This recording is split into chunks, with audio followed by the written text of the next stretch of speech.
Çeşmelere göre yurtta azık krizisi devam ediyor. Daşoğuz ve Levap vilayetlerine adamlar iyirden saat 3'ten 5'e çenli novata duruyorlar. Dükkanın arka kapısından çörek satın almak için.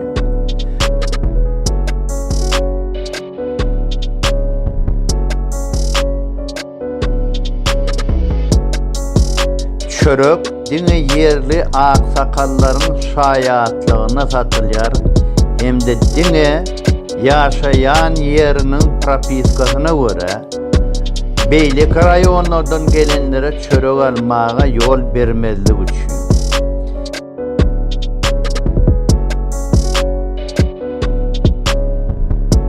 İmam o qaramazdan Haramda Berdi Muhammedov uruğu tarafından Türkmenistan'ın hemmetini hususalaştırmak isteği azalmadı.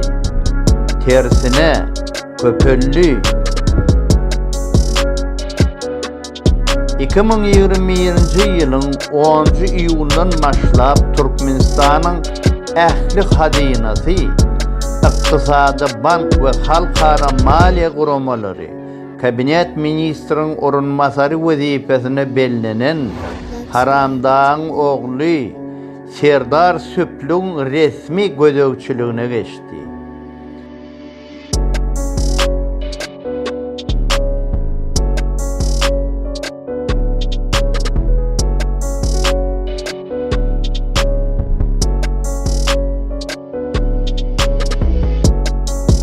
Bu siyasi göçüm burada dağılacak.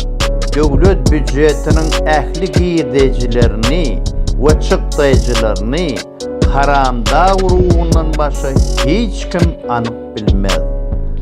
Açlık, kesel, yurdun ilatını satsal taydan korumak meselesi ne Haramdağ'ı ne de onun uruğunu bincalık eden